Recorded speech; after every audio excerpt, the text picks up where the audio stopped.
Assalamualaikum warahmatullahi ta'ala wabarakatuhu. Good day everyone. I am Abubakar Nawal and we are Group 6. And this report focuses on Chapter 6 Toward a Sustainable World, entitled Germany's Economic Model, a Path to Sustainable Growth in the Contemporary World.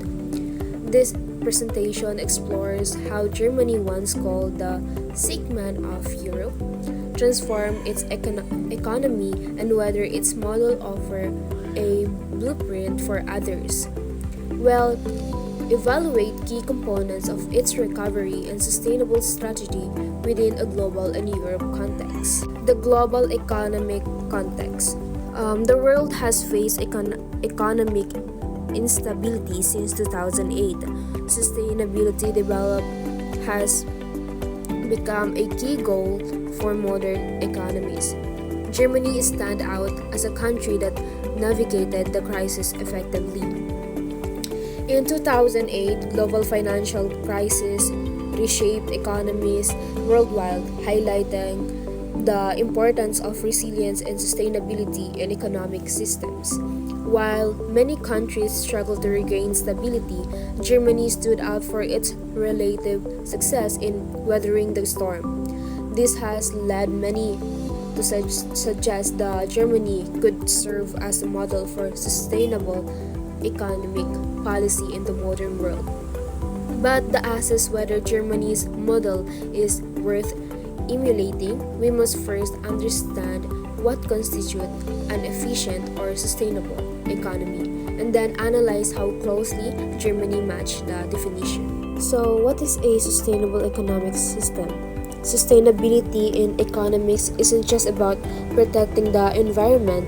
It is about creating systems that can endure shocks, adapt to changes, and provide long-term prosperity.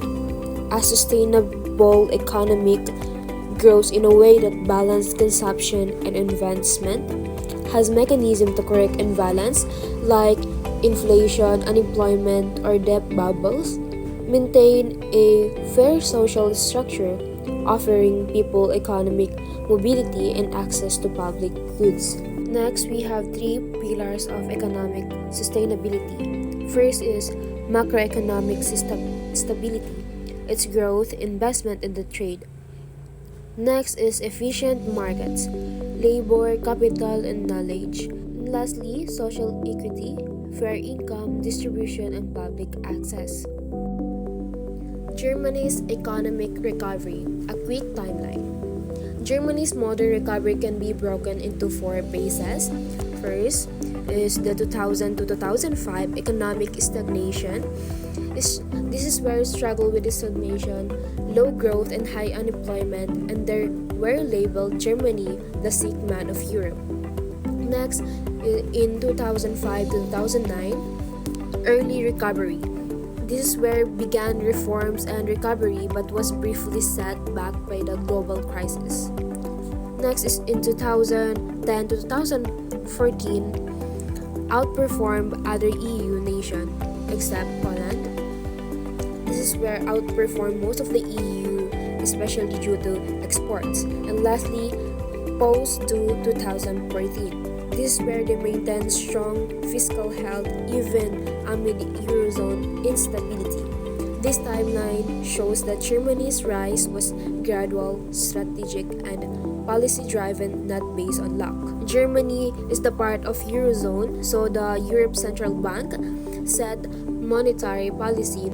First, interest rate cuts were rare and caution ending by 2003. Inflation control remained a top priority even when stimulus was needed. Despite this limited monetary flexibility, Germany succeeded thanks in part to other policy tools. This showed that the sustainable growth is possible even without an aggressive monetary policy if other areas are well managed. Germany's unique position. Key advantage that make Germany stand out is surpluses, both trade and budget surpluses, unlike most EU countries. Next, low borrowing cost. Save 50 billion euro between 2015 to 2014. Next is stable growth drivers. Export industry, skilled labor force, industrial innovation, and lastly, in 2013 budget surplus of 8.5 billion euro, Germany combined competitiveness, stability, and credibility, an unusual combination during a time of crisis for many countries. Exchange rate advantage. Before the euro, Germany's strong Deutsche Mark often appreciated, hurting exporters. This forced German firms to improve efficiency and cut costs. In post-euro, no more national currency appreciated risk. German exporters were highly competitive, having trade under tough conditions. And after 2018, the euro weakened versus the US dollar, further boosting German export globally. This shows how strategic structural advantages, like price competitiveness, can be more valuable than monetary manipulation. In conclusion, or the lesson from Germany, Germany's recovery and sustainability weren't accidental. They were the result of long-term planning and painful but necessary reform. An export-oriented strategy coupled with budget responsibility, resilience in market, and relatively strong social equity. Germany's success offers valuable insight into building an economy that can survive crisis, grow sustainably, but countries must tailor this lesson to their own realities. In conclusion, Germany's journey from economic stagnation in the early 2000s to become one of Europe's strongest and most stable economies offer valuable lessons in resilience and long-term planning. By emphasizing fiscal discipline, structural reform, and a strong export sector, Germany built a model that proved capable of withstanding global financial shocks. Importantly, its focus on sustainability goes beyond just environmental concern. It includes economic balance, efficient market functioning, and social equity. While not all aspects of the German model can be directly applied to other countries, especially those with different industrial structures or economic conditions, the core principle of responsible fiscal policy, investment in competitiveness, and maintaining social cohesion remain highly relevant. Germany's experience shows that sustainable development is not only a goal but also a strategy for a long-term success in the contemporary world economy. Ultimately, Germany may not be a one-size-fits-all solution, but it serves as a powerful example of how coordinated policy resilience, adaptability can lead to enduring economy strengths. And that's all for my parts. Thank you. Assalamualaikum and good day everyone. I am Alhamira as Adam and I will introduce you to the world of sustainable markets. So the sustainable market of Germany is considered as one strength of their economy today because of its factor markets for capital, labor, and skills. None of them have experienced drastic bubbles or crashes in recent years, something that can be attributed to the hard-won flexibility achieved in the past few decades. And this has something to do with their access to capital, as it is a crucial component of Germany's economy, particularly within the context of its factor markets, capital, labor, and skills. These elements are essential for economic stability and growth, and their stability has contributed to Germany's robust economic performance in recent years. So I have here the important notes in understanding how this works. So first is lower capital levels. Imagine a company needs money to expand its factory. In Germany, it might be harder for that company to get the large sums of money or capital it needs compared to a similar company in the US or UK. This is because there's less overall money available for investment in Germany. This could be due to various factors, including different banking practices, investor preferences, and government regulations. So the lower capital levels mean fewer resources are available for new businesses, expansion projects, and overall economic growth. So it's like having a smaller pool of money to draw from for investments. So next is limited venture capital investment. So venture capital is like giving a risky but potentially very successful startup a large amount of money in exchange for a share of the company. So think of it as betting on a long shot. In Germany, there's less willingness to invest in these high-risk, high-reward ventures since investors are more cautious and prefer safer, more established businesses. So this means fewer innovative startups get the funding they need to grow, potentially hindering technological advancements and economic diversification. So it's like having fewer people willing to take a chance on a new untested idea. Next is low corporate debt. Companies often borrow money or take on debt to expand or invest. German companies, however, tend to borrow less money than companies in other countries. This suggests a preference for organic growth, or they prefer growing slowly using their own profits and a greater aversion to risk. High debt can be dangerous if a company struggles financially, so German companies seem to prioritize financial stability over rapid expansion. So it's like preferring to save money and grow steadily rather than borrowing heavily and risking financial trouble. Last is the conservative economic culture.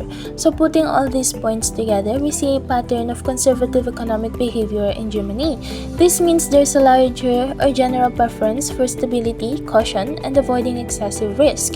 This contrasts with countries like the US or UK, where there's often a greater appetite for risk and faster growth, even if it means taking on more debt. Okay, so I'll explain this passage using hypothetical comparative situations. So imagine you're comparing two countries' economies. One, let's call it country A, has lots of huge companies that borrow tons of money to grow quickly.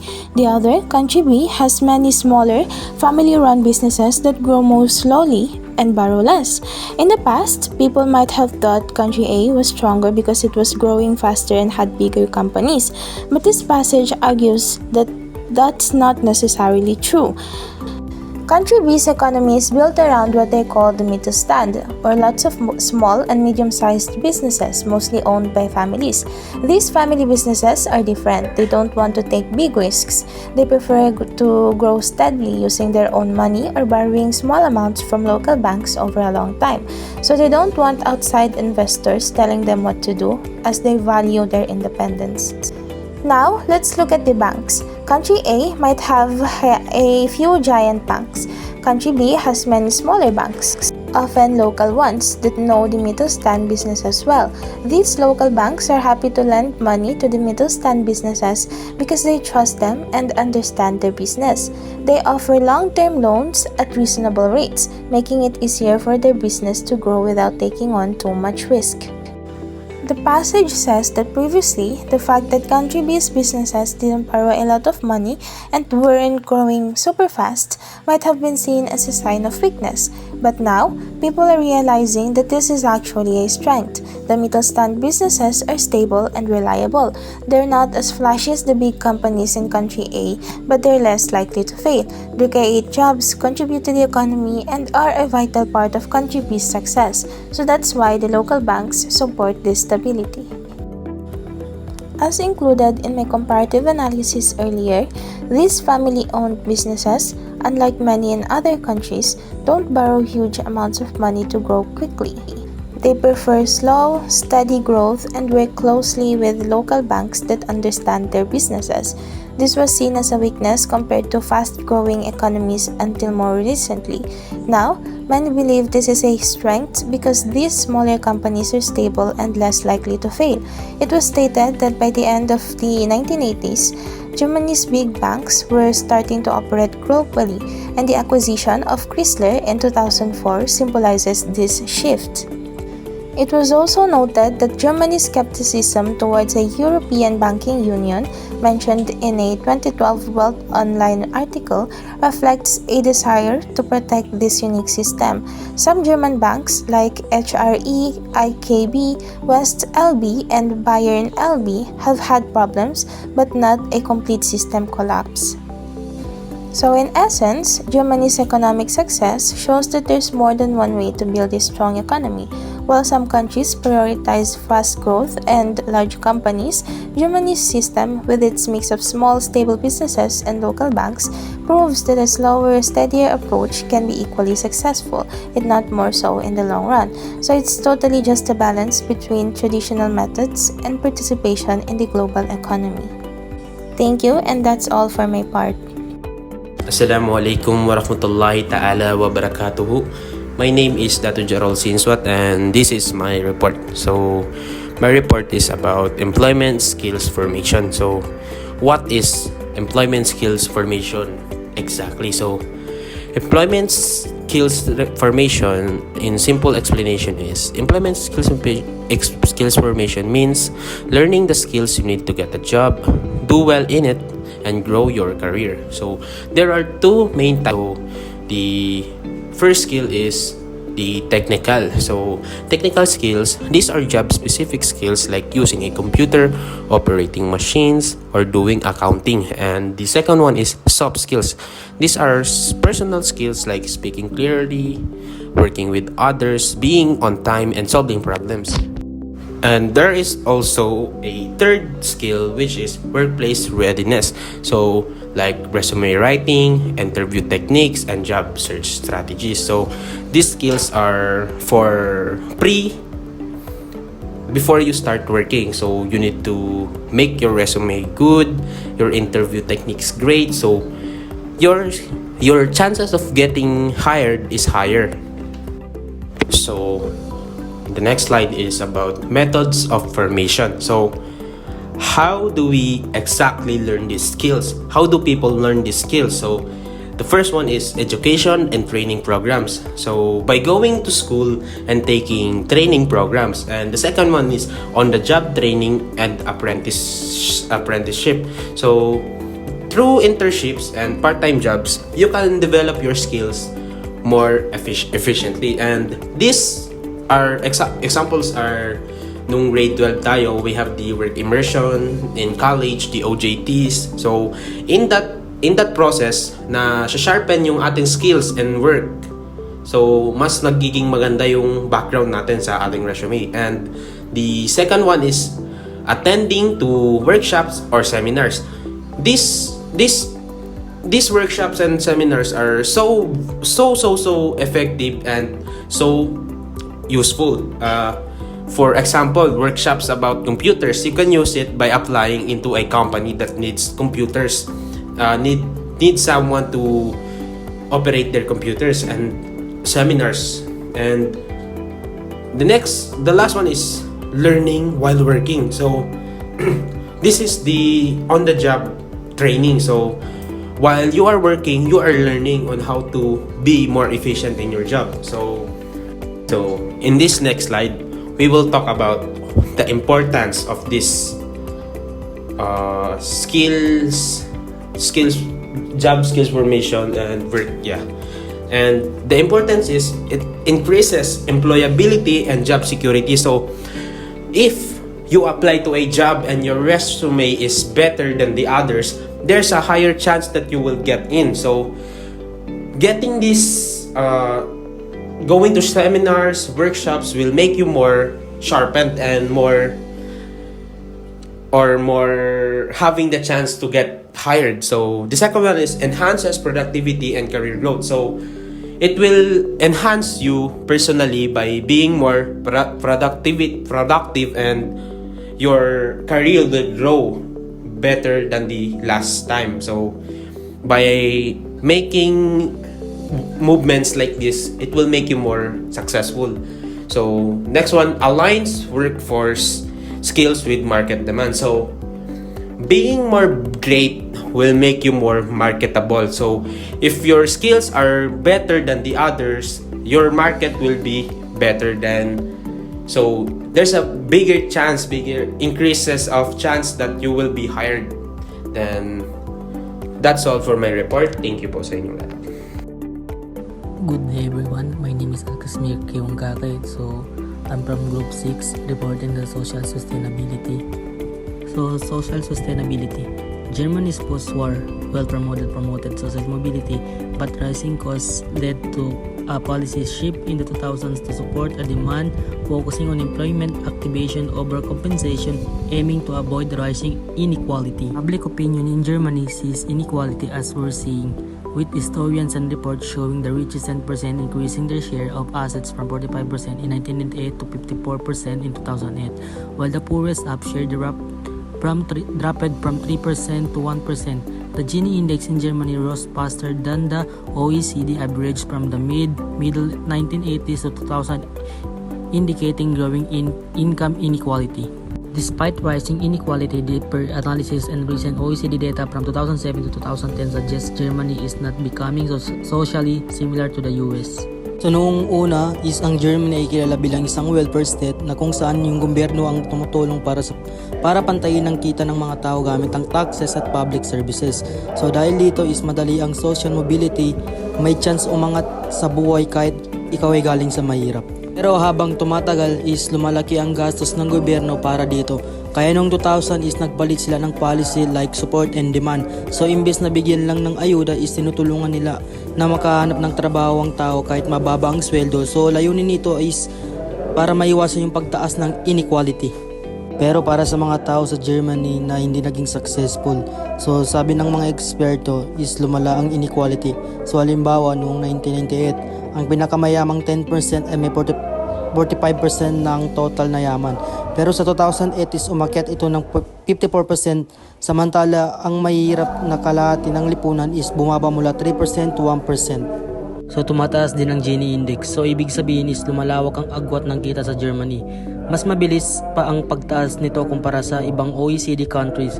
Pero kahit ganito is sabi ng ibang analysis, hindi pa naman kasing lala ng US ang sitwasyon sa Germany. May mga signs din na hindi pa totally uneven ang society.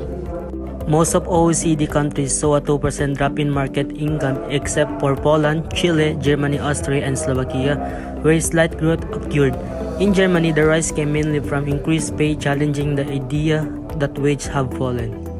So karamihan ng OECD countries is bumababa ang market income ng 2%. Pero may mga exemption tulad ng Poland, Chile, Germany, Austria at Slovakia na hindi kahit papaano ay tumataas ang kita. So lalo na sa Germany na dahil sa pagtaas ng sahod.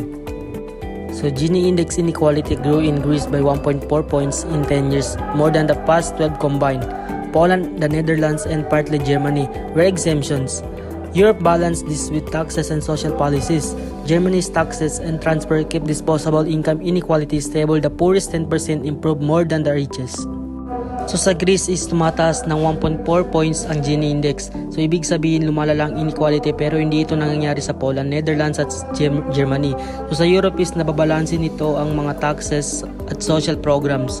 Sa Germany is pinapatay ng gobyerno ang sitwasyon gamit ng taxes at transfer, kaya hindi lumalala ang disposable income equality. So in fact mas gumaganda pa ang sitwasyon ng pinakamahirap kaya sa pinakamayaman. In 2010, 11% in the OECD earned less than half the median income. Denmark and the Czech Republic were lowest 6%. Chile, Turkey, and Israel highest 21%. It rose in most country before 2007, especially Sweden. In Germany, it was 8% up 1% since 1995, but stable during the crisis using 2005 income. Poverty rose in Iceland, Mexico, Southern Europe, and Estonia, but fell in Israel, Poland, Belgium, and Germany. 4 children and youth become poorer in the OECD, while the elderly improved. Germany was the only country where youth poverty dropped by 2%, children and the elderly rose slightly due to pension reform. 2010 is may 11% ng mga tao sa OECD ang may kita na mas mababa sa kalahati ng median income. So ito yung pinakamababa ito sa Denmark at Czech Republic. gaya lamang ng 6%. So ang pinakamataas is sa Chile, Turkey at Israel na may 21% naman. So sa Germany is 8% lang yung tumaas lang ng 1% mula noong 1995. So during crisis, stable ito kasi bumababa rin ng median income. Pero gamit ng data mula 2005 is nakita nila na lumalala ang kahirapan sa ibang bansa. Pero sa Germany is may gumanda pa. All this data suggests caution in judging social inequality in Germany. Thought concern remain the OECD notes 2012 data is key, and some believe inequality from irregular job and taxes in just beginning.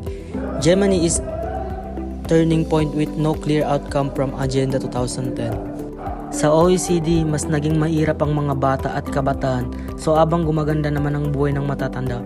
Pero sa Germany is bumababa ang youth poverty ng 2% kaya ng standout nila.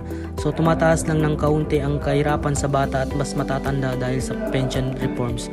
So kailangan pa rin ng pang-iingat sa paghusga ng inequality sa Germany is may progress, pero may concern pa rin na maaaring magsisimula pa lang ang epekto ng irregular jobs at taxes.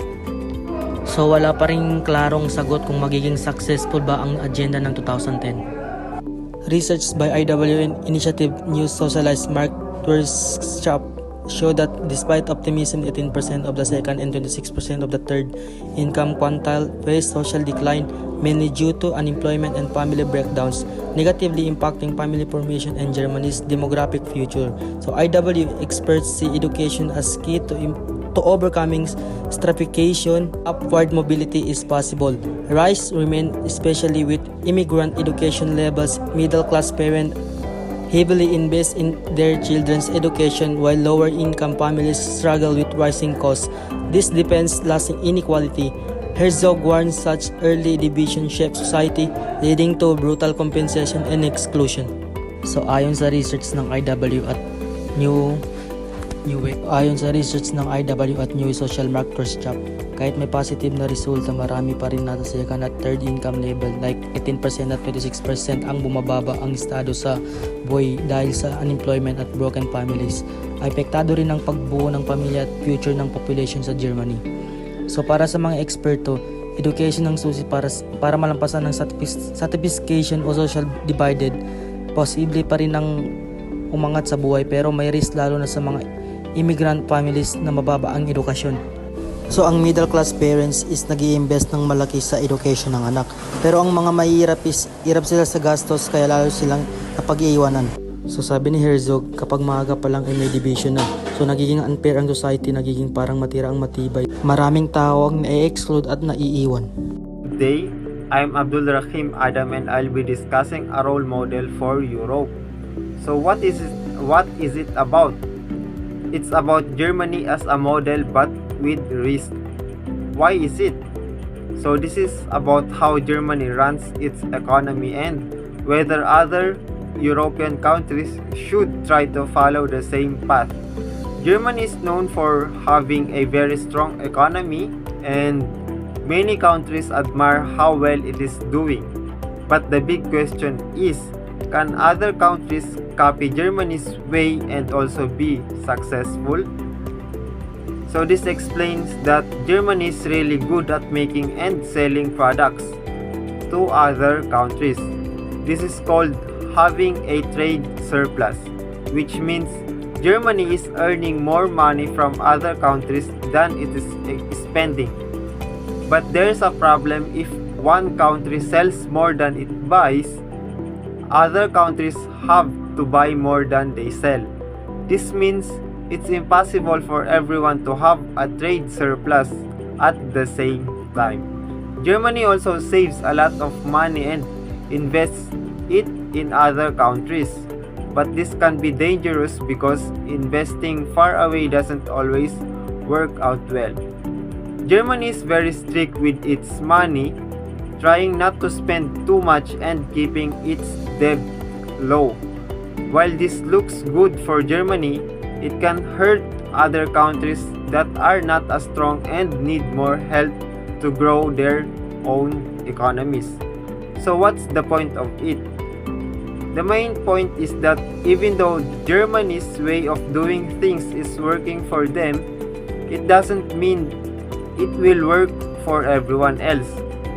In fact, If every country try to copy Germany by selling more than they buy and saving all their money, the whole system can become unbalanced and unfair. This suggests that Germany needs to do more to help balance things out, like spending more money inside its own country. This would help other countries in Europe do better too, so that everyone can grow and succeed together. Now, how does it connect to globalization? This connects to globalization because Germany's economy is very linked to other countries around the world. When Germany sells a lot of products, other countries have to buy them, so they are connected. If Germany makes choices that are good for itself but bad for others, it can cause problems for many countries, especially those in Europe.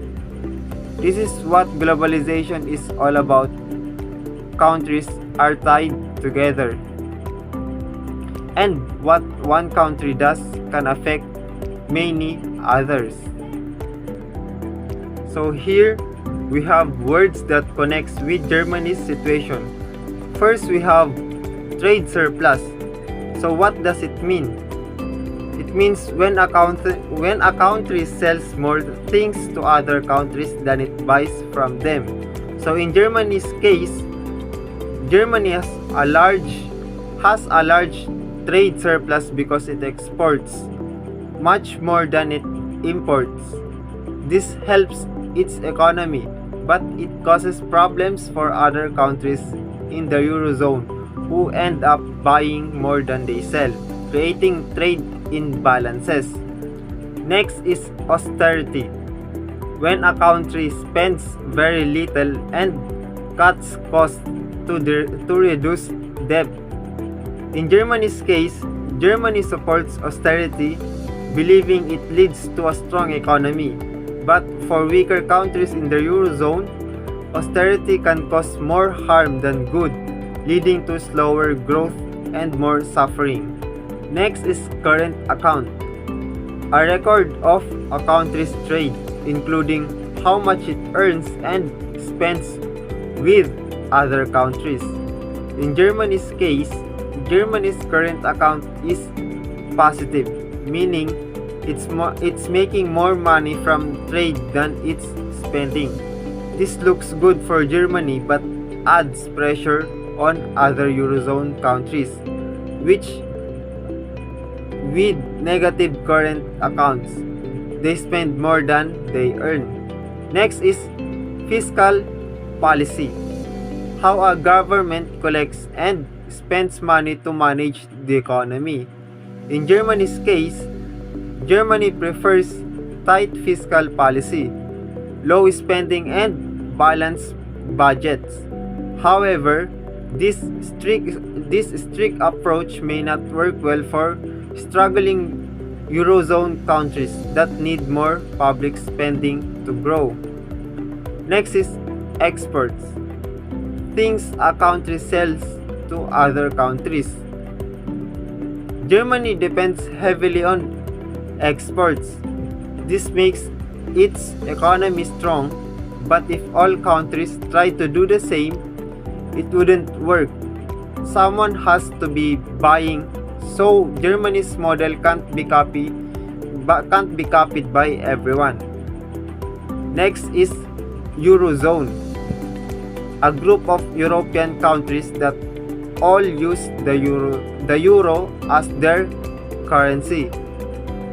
Germany's strength affects the whole Eurozone.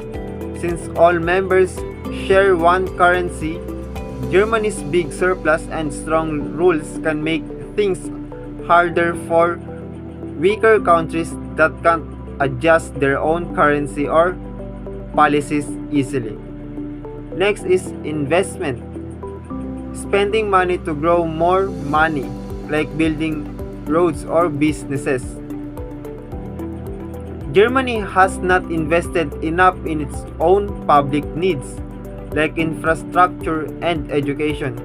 Critics say it should invest more at home, which would also help balance its economy and reduce trade surplus. Lastly, monetary policy. How a country or central bank manages money and interest rates to keep the economy stable. Germany prefers tight control and low inflation, but during crisis, this can be harmful. The European Central Bank has used cheaper money, low interest to help the economy, but Germany has often disagreed with this softer approach.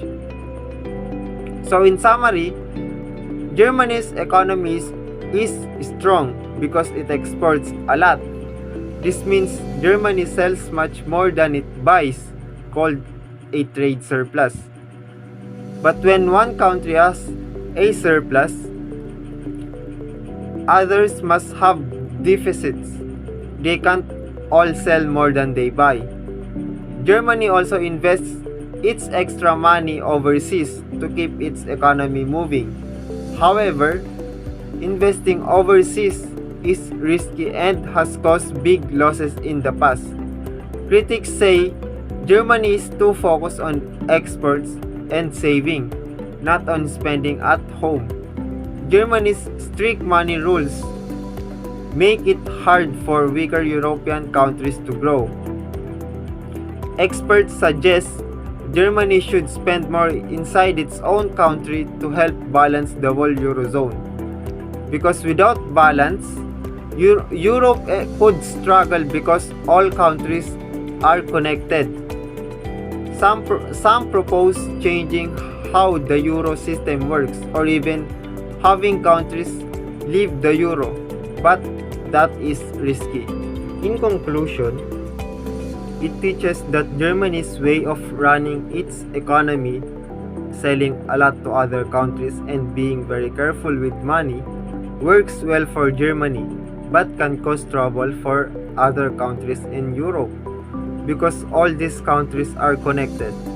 Germany's choices have a big impact on others.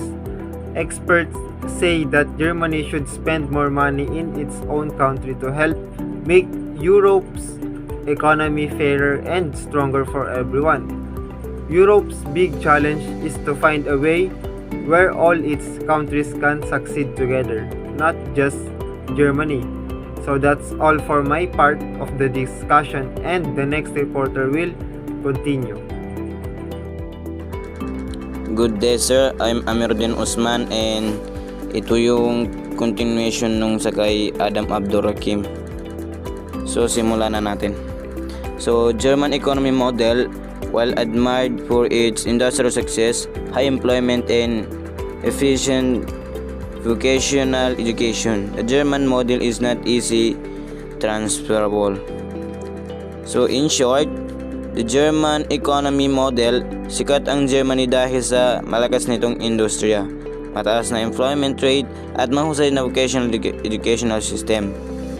Maraming bansa ang humahanga at gustong gayahin ito, pero hindi ito madaling i-transfer sa ibang bansa dahil sa buong modelo at dahil ang buong modelo ay nakabase sa specific na condition ng Germany na hindi basta-basta makokopya. So the second one is the selective imitation only.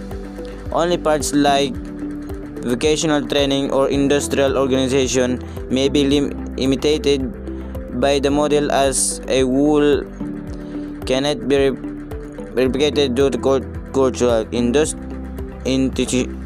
institutional and economic differences. So the selective imitation, pwedeng piliin ang mga ilang bahagi ng Germany model na kayang adapt, tulad ng vocational training at industrial organization, pero mahirap i-replicate ang buong sistema dahil sa malaking pagkakaiba sa kultura, batas at ekonomiya ng ibang bansa.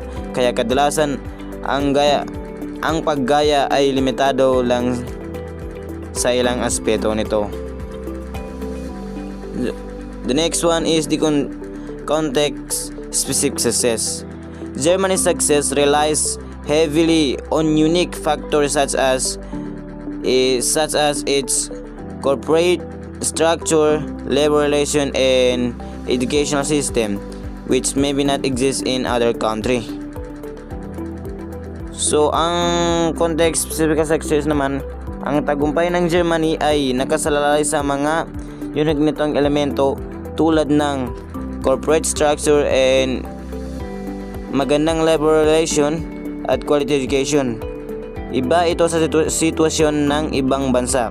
Kaya kahit subukan itong gayahin, hindi kulang ang ibang bansa sa mga key ingredients para mag-work ang model ng buo sa kanila.